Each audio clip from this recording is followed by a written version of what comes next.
आज के इस लेक्चर में हम लोग देखेंगे टीजीटी प्रीवियस ईयर के कुछ क्वेश्चन पेपर्स हैं, ठीक है, जो कि स्लोप, लाइन, टेंजेंट और इस वाले चैप्टर से रिलेटेड है। ये हमारा लेक्चर नंबर 2 है। जो इसका लेक्चर 1 था उसके अंदर मैंने straight line, slope, tangent, normal, इनसे रिलेटेड जो हमारे पास में इसकी थ्योरी पार्ट था वो कराया था। एचटेट, टीजीटी और पीजीटी के लिए वो इम्पोर्टेंट है, आप लोग जाके देख लीजिएगा, ठीक है। तो हमारे पास में इस लेक्चर के अंदर मैं 12-13 क्वेश्चंस को कराऊंगा। 12-13 क्वेश्चंस को यदि इन 3 ईयर्स के ऊपर वो डिवाइड करते हैं, 19, 20, 21 इन 3 ईयर्स के क्वेश्चन हैं। तो यदि हम एवरेज लेके देखें तो 3 क्वेश्चन पर ईयर एक पेपर में आते हैं, ठीक है, जो टीजीटी वाला है। तो चलते हैं हम अपने फर्स्ट वाले क्वेश्चन की तरफ। क्वेश्चन है हमारे पास, slope of the line 17x minus 14y minus 73 is equals to 0 is equals to. तो हमें स्लोप पूछा हुआ है, स्लोप क्या हो जाता है। तो यदि हमारे पास में इस प्रकार लाइन दे रखी हो तो हम उसे क्या लिख सकते हैं, जैसे y is equals to mx plus C. जो यहाँ पे m है इसी को हम स्लोप कहते हैं, मतलब जो x का कोफिशिएंट है उसे स्लोप कहेंगे यदि y के कोफिशिएंट में यदि हमारे पास 1 हो। तो इस इक्वेशन को इसी फॉर्म में बनाएंगे, ठीक है। तो हमारे पास यहाँ से हो जाएगा, जैसे ये है -14y इज इक्वल्स टू, दूसरी तरफ लेके जाऊंगा तो -17x प्लस 73। तो y के कोफिशिएंट हमें 1 करना है, दैट मीन्स -14 से डिवाइड करेंगे तो माइनस से माइनस कैंसिल होके 17/14 x माइनस 73/14। तो हमें क्या चाहिए था, x का कोफिशिएंट, x के कोफिशिएंट में कितना है 17/14। तो हमारे पास ऑप्शन सेकंड करेक्ट है, ठीक है। 14 ये 17/14 है, तो ऑप्शन हमारे पास में जो थर्ड वाला है वो करेक्ट है, ठीक है। चलते हैं हम अपने नेक्स्ट क्वेश्चन की तरफ। नेक्स्ट क्वेश्चन भी यही है हमारे पास, the slope of the line 4x plus 3y minus 4 is equal to 0 is. तो आप लोग इस क्वेश्चन को फाइंड कीजिए किस प्रकार निकलेगा, और इसका जो आंसर आएगा उसे कमेंट सेक्शन में कमेंट करके ज़रूर बताइए, ठीक है। और इसका आंसर आएगा जो हमारे पास में 4/3 करके आएगा माइनस का। तो आप लोग देख लेना और कैसे आया है, ठीक है। और इसे आप लोग वैसे भी कर सकते हो, वाई डैश निकालोगे तो वाई डैश को भी हम एक स्लोप ही कहते हैं, ठीक है। ये वाला क्वेश्चन भी वाई डैश करके निकाल सकते हो और ये वाला भी, दोनों सेम क्वेश्चन है। इसको आप खुद कमेंट करके बताइए किस प्रकार क्वेश्चन इसका आया है, ठीक है। नेक्स्ट क्वेश्चन को देखते हैं। यहाँ पे है, what is the area of the triangle formed by the point. हमारे पास ये 3 पॉइंट्स दे रखे हैं, ये एक ए हो गया, ये बी हो गया, ये सी हो गया। तो इससे हमें एरिया क्या हो जाएगा।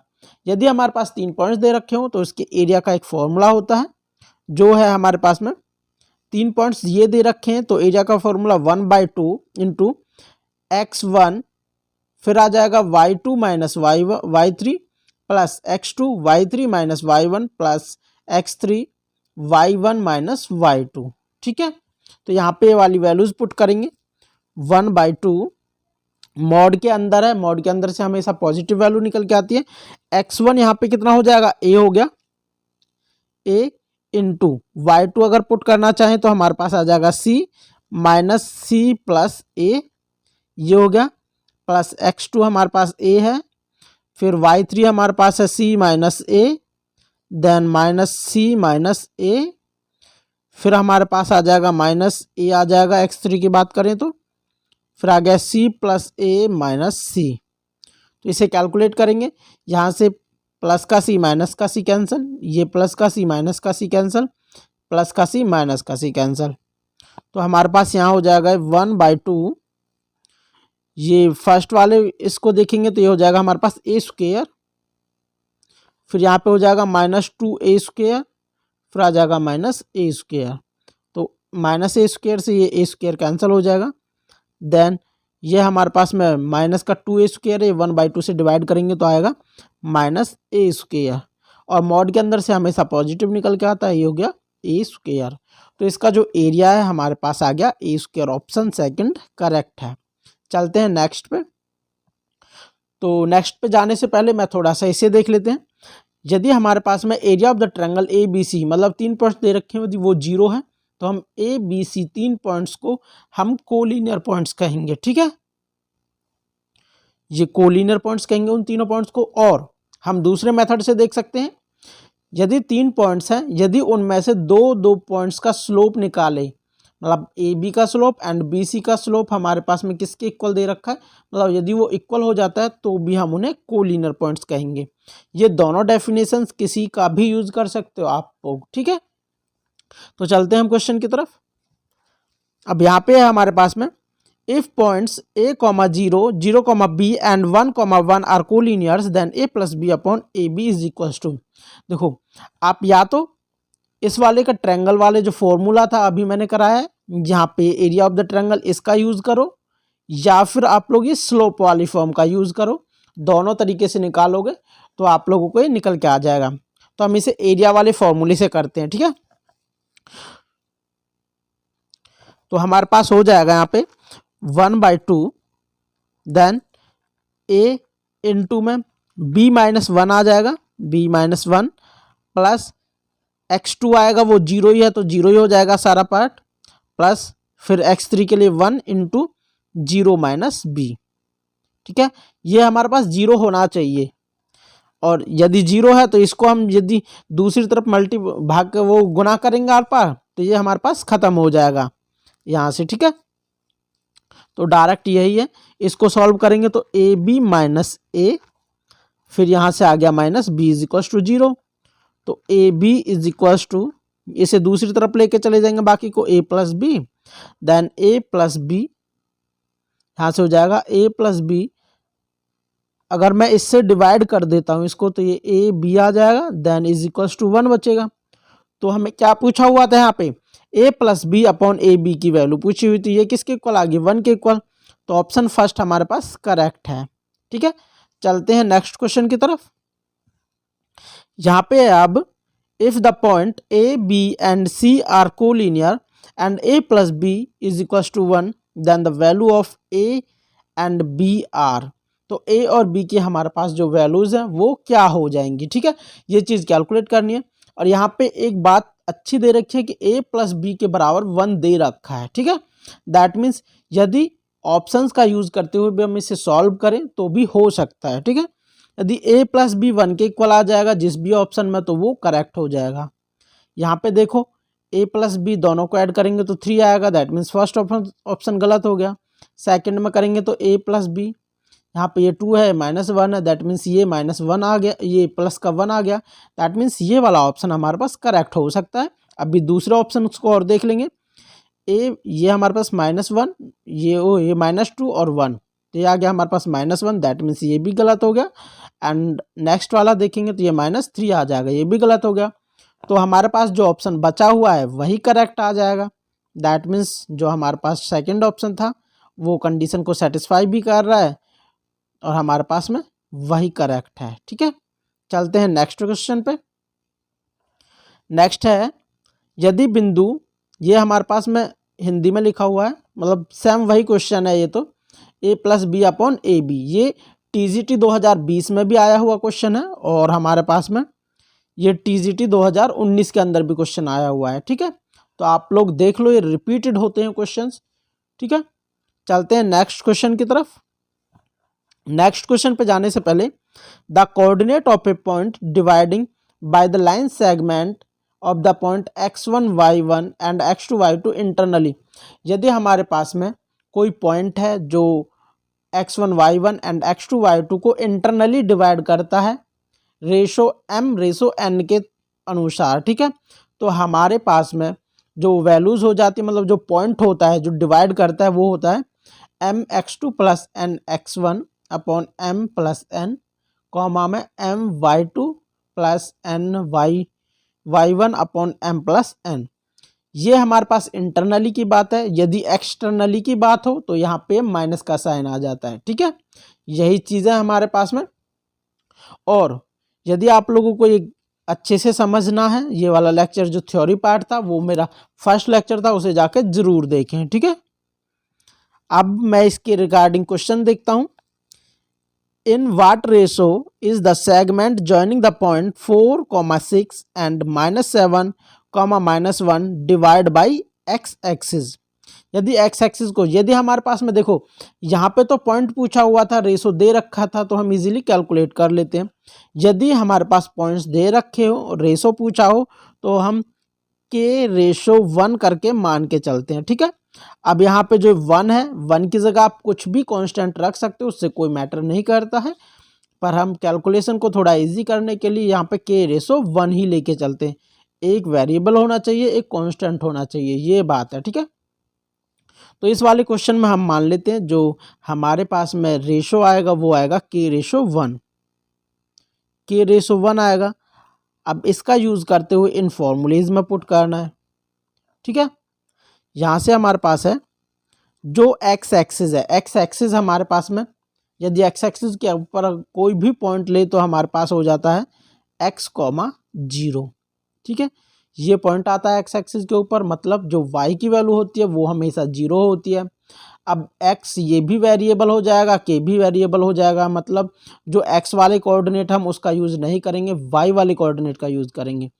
और यहाँ से यदि y वाला कोऑर्डिनेट देखें तो ये वाला है my2 plus ny1, m ratio n है, ठीक है। फर्स्ट वाले की मल्टीप्लाई करनी है y2 में एंड सेकंड वाली की मल्टीप्लाई करनी है n की y1 में, डिवाइड कर देना m प्लस n से।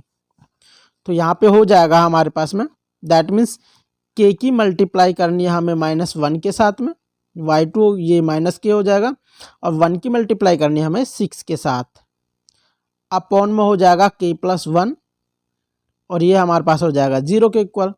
तो इसे सॉल्व करेंगे तो ये हो गया -k plus 6 is equals to 0, then k के इक्वल आ गया हमारे पास 6, और इस जगह पे यदि k के बराबर 6 रखेंगे तो ये आ जाएगा 6 रेशो 1।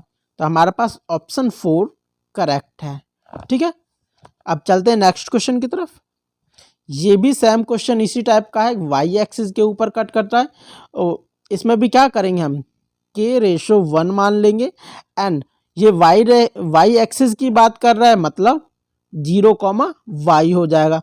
इस बार y का यूज़ नहीं करेंगे, हम x वाले कोऑर्डिनेट्स का यूज़ करेंगे, जैसे यहाँ पे दे रखा है ये वाला, इसका यूज़ करते हुए करेंगे, ठीक है। आप लोग मुझे इसका आंसर कमेंट सेक्शन में कमेंट करके बताना क्या आता है, ठीक है। चलते हैं नेक्स्ट। तो इसके बाद हमारे पास में क्या है, यदि आप लोगों को टीजीटी, पीजीटी एंड पीआरटी के लिए कोई भी लेक्चर चाहिए तो मेरे यूट्यूब चैनल स्टडी फील्ड 360 को सब्सक्राइब कीजिए एंड बेल आइकन को प्रेस करना न भूलें, ठीक है। इसके अंदर जो भी लेक्चर मैं बनाता हूँ आप लोगों को तुरंत पहुँच जाएगा यदि बेल आइकन को आप प्रेस कर दोगे, ठीक है। टीजीटी और पीजीटी के कुछ लेक्चर्स बना चुका हूँ, वो जाके ज़रूर देखें, और पीआरटी के लिए तो मैं जो भी सारे के सारे प्रीवियस ईयर के क्वेश्चन हैं वो मैंने कर दिए हैं, ठीक है। एक एक करके आप देख लेना। चलते हैं नेक्स्ट क्वेश्चन की तरफ। नेक्स्ट पे जाने से पहले ये डिस्टेंस फार्मूला याद कर लेते हैं। यदि पी और क्यू दो पॉइंट हैं तो उनके बीच का जो डिस्टेंस फार्मूला होता है under the root x2 minus x1 का whole square plus y2 minus y1 का होल स्क्वायर हो जाता है। चलते हैं। तो यहाँ पे पूछा हुआ है the distance between the point -4, 7 and 2, -5 is. तो हमारे पास जो डिस्टेंस हो जाएगा वो हो जाएगा under the root 2 - 4, that means +4 हो जाएगा इसका स्क्वायर, प्लस यहाँ जाएगा -5 - 7 का स्क्वायर। तो आ गया ये 2 और 4 6 36 हो जाएगा, देन 7 और 5 12 का स्क्वायर 144 हो जाएगा। यहाँ पे इनको यदि हम ऐड करते हैं ये आ जाता है 180 के इक्वल। तो हमारे पास यहाँ से इसे यदि मैं 9 × 20 के रूप में खोल सकता हूँ, और 20 को भी मैं अभी ओपन कर सकता हूँ 4 × 5 के रूप में, 4 × 5। तो यहाँ से क्या हुआ, 9 है उसको रूट के बाहर निकालेंगे वो 3 निकल के आ जाएगा, 4 है उसको बाहर निकालेंगे वो 2 निकल के आ जाएगा, एंड 5 एज इट इज़ बचेगा। तो हमारे पास यहाँ हो जाएगा ये 6 √ 5। तो ऑप्शन हमारे पास में 6 √ 5 वो ऑप्शन 4 हमारे पास में करेक्ट है, ठीक है। तो अब चलते हैं हम अपने नेक्स्ट क्वेश्चन की तरफ। आप लोगों को ये कैसे निकल के आया, रूट के अंदर से कैसे सॉल्व करते हैं ये आप लोगों को आता होगा, यदि नहीं आता है तो मेरी LCM और HCF वाला लेक्चर जाके देख लीजिए, ठीक है। चलते हैं क्वेश्चन की तरफ। अब हमारे पास है, यदि दो बिंदुओं ए और बी को जोड़ने वाले रेखाखंड पर बिंदु P 2,1 स्थित है, तो हमारे पास में AP और AB ये इस टाइप का जो वैल्यूज दे रखे हैं, इनके बीच का डिस्टेंस कैलकुलेट करना है। ठीक है, उस प्रकार से हम इन्हें आसानी से निकाल सकते हैं। या तो इन्हें डिस्टेंस के रूप से निकालो, या फिर इन्हें जो अभी मैंने रेशो वाला फॉर्मूला बताया था उसके अनुसार भी निकाल सकते हैं। ठीक है, तो इसे हम डिस्टेंस के अनुसार निकालते हैं, मतलब ऑप्शन के अनुसार देखना पड़ेगा इसे। ए और P इन दोनों के बीच का डिस्टेंस कैलकुलेट करेंगे, हमारे पास आ जाएगा अंडर द रूट ए से P का करना है तो 2 - 4, दैट मीन्स -2 का स्क्वायर, दैट मीन्स 4 आ जाएगा, और 1 - 2 -1 आ जाएगा, 1 का स्क्वायर 1 आ गया, तो ये आ गया हमारे पास अंडर द रूट 5। जो AP है वो ये अंडर रूट 5 आ गया। फिर AB की वैल्यू निकालते हैं। AB हमारे पास आ जाता है 8 - 4, दैट मीन्स 4 का स्क्वायर 16, प्लस 4 - 2 2 का स्क्वायर 4 आ गया अंडर रूट 20, और अंडर रूट 20 को मैं लिख सकता हूँ 2 अंडर द रूट 5। ये हमारे पास क्या हो गया, यदि इस अंडर रूट 5 की जगह मैं AP रखना चाहूँ तो AB is equals to 2AP हो जाएगा। अब AP की वैल्यू निकाल लेता हूँ, AP is equals to 1/2 AB। तो हमारे पास AP is equals to 1/2 AB आ गया है, मतलब जो ऑप्शन फर्स्ट है हमारे पास वो गलत है। एंड यदि हम ऑप्शन डी को देखते हैं, AP is equals to 1/2 AB, वो करेक्ट है। ठीक है, ये इस प्रकार भी कर सकते हो, और यदि आप लोगों को ये डिस्टेंस वो रेशो फॉर्मूले के अनुसार करना है, वहाँ से भी इसे इजीली कर सकते हो। ठीक है, चलते हैं नेक्स्ट क्वेश्चन पे। तो नेक्स्ट क्वेश्चन पे जाने से पहले ये मैंने आप लोगों को लास्ट वाले लेक्चर में भी नहीं बताया था, और इसमें बता देते हैं। ठीक है, the perpendicular distance D of the line AX + BY + C is equal to 0। यदि हमारे पास एक लाइन दे रखी है और उससे इस पॉइंट का डिस्टेंस निकालना है, x1 y1 का परपेंडिकुलर डिस्टेंस, तो हमारे पास हो जाएगा, जो ये पॉइंट है इनको x y की जगह पे पुट कर देना, AX1 + BY1 + C, मॉड ले लेना है ताकि पॉजिटिव आ जाए, इसलिए मॉड लिया है, अपॉन में डिवाइड कर देना है under the root A² + B² से।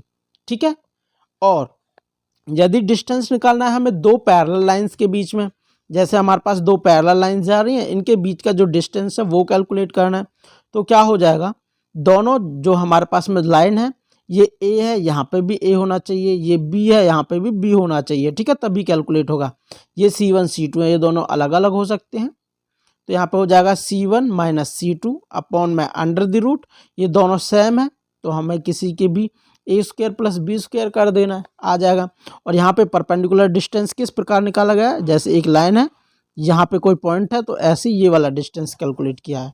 ठीक है, तो हमारे पास है समांतर रेखाओं y is equal to 2x + 4 and 6x is equal to 3y + 5 के मध्य की दूरी ज्ञात कीजिए। तो हमें इसके मध्य जो दूरी आएगी वो कैलकुलेट करनी है। ठीक है, तो दूरी कैलकुलेट करने के लिए सबसे पहले मुझे इक्वेशन इस फॉर्म में चाहिए, ax + by is equal to C1। तो यदि मैं फर्स्ट वाले में इस y को दूसरी तरफ लेके जाऊंगा, 2x - y, ये हो जाएगा हमारे पास 2x - y + 4 is equal to 0। Equation first आ गई। अब सेकंड को, यदि ये दोनों टर्म्स को मैं इधर लेके आता हूं तो हमारे पास हो जाएगा ये 6x - 3y प्लस ये -5 इज इक्वल टू 0। अब क्या था, जो दोनों के कोफिशिएंट्स थे उनको इक्वल करना था, यहाँ पे 6 है, यहाँ पे 2 है, मतलब यहाँ पे मैं 3 से मल्टीप्लाई कर देता हूँ फर्स्ट वाली इक्वेशन में। तो फर्स्ट वाली इक्वेशन में यहाँ 3 से मल्टीप्लाई करूँगा तो आ जाएगा ये, मतलब ये हो जाएगी हमारे पास में 6x, ये -3y + 12 इज इक्वल टू 0। ठीक है, अब हमारे पास दोनों इक्वेशन बन गए, दोनों जगह अगर x और y के कोफिशिएंट देखेंगे इक्वल है, फॉर्मूले के अनुसार क्या करेंगे, C2 - C1 कर देते हैं। फॉर्मूला क्या था, ये रहा, C1 - C2 करो या C2 - C1, कोई फ़र्क नहीं पड़ेगा। चलो C1 - C2, 5 - 12 कर देंगे, -5 -12 अपॉन में क्या करना है, अंडर द रूट इनका स्क्वायर करना है 6 और 9 का, 6 का स्क्वायर करेंगे 36 प्लस 3 का स्क्वायर करेंगे 9, ऊपर आ जाएगा माइनस का 17 आएगा, लेकिन रूट से बाहर निकालेंगे तो 17 आ जाएगा सिंपल, आ जाएगा √45। तो यदि मैं इसे √45 को लिखना चाहूँ 17/5, यह आ जाएगा मेरे पास 3√5। अब हमारे पास यहाँ से कोई ऑप्शन ठीक नहीं है, तो मैं √5 से ऊपर और नीचे मल्टीप्लाई कर देता हूँ। तो ऊपर नीचे मल्टीप्लाई करने के बाद में हमारे पास हो जाएगा ये 17√5/15। तो हमारे पास में जो ऑप्शन सेकंड है वो करेक्ट है। ठीक है, ऑप्शन बी ये हमारे पास करेक्ट आंसर आ जाएगा इसका। ठीक है, चलते हैं नेक्स्ट क्वेश्चन की तरफ। नेक्स्ट है हमारे पास में दो सरल रेखा x + 3y = 7 में बिंदु 3,8 का प्रतिबिंब है। तो प्रतिबिंब बोले तो इमेज की बात कर रहा है। जैसे हमारे पास में एक पॉइंट दे रखा है P 3,8, देन हमें निकालना है डिस्टेंस, वो जो है हमारे पास Q की है H, K, ये वाली वैल्यूज कैलकुलेट करनी है। ठीक है, इसे कैलकुलेट करने के लिए सबसे पहले मुझे क्या पता होना चाहिए, ये वाली लाइन का पता है। देखो x + 3y = 7, ये लाइन की इक्वेशन दे रखी है, ये पॉइंट दे रखा है। यदि मैं इमेज निकालूं, आप मिरर में देखोगे, जैसे मैं मिरर से जितनी दूरी पे खड़ा हूं, मिरर से उतनी ही दूरी पे हमारा जो इमेज है वो बनती है। मतलब यदि मैं इस लाइन को एक मिरर के तौर पे देखूं, तो यहाँ से लेके यहाँ तक की दूरी और यहाँ से लेके यहाँ तक की दूरी दोनों बराबर है हमारे पास में। मतलब जो ये वाला पॉइंट आएगा, यहाँ बीचों बीच में ये लाइन कट कर रही है, उसको बोलेंगे मिड पॉइंट P और Q। इस वाले पॉइंट को P और Q का हम मिड पॉइंट बोलेंगे। ठीक है, तो सबसे पहले मुझे मिड पॉइंट कैलकुलेट करना है। किस प्रकार, ये लाइन की इक्वेशन ये दे रखी है, इस लाइन की इक्वेशन और निकाल लेंगे। देखो ये इक्वेशन दे रखी है हमारे पास में x + 3y = 7, ये इक्वेशन एक दे रखी है। और यदि हमारे पास में जब परपेंडिकुलर इक्वेशन होती है उसे निकालते हैं, क्या करते हैं, जो इनके कोफिशिएंट होते हैं x और y के, उन्हें आपस में इंटरचेंज कर देते हैं। मतलब ये 3x हो जाएगा और यहाँ पे y हो जाएगा, क्योंकि x का कोफिशिएंट 1 है, और इनके जो बीच का साइन है उसे हम चेंज कर देंगे, = k आ जाएगा। और k को हम कैसे कैलकुलेट करेंगे, जो एक पॉइंट दे रखा होता है इस लाइन के ऊपर जिसकी इक्वेशन निकालते हैं, उसको पुट कर देते हैं यहाँ पे। इस लाइन की इक्वेशन इसको पुट करेंगे तो ये आ जाएगा हमारे पास 3 × 9, 9 - 8 = k।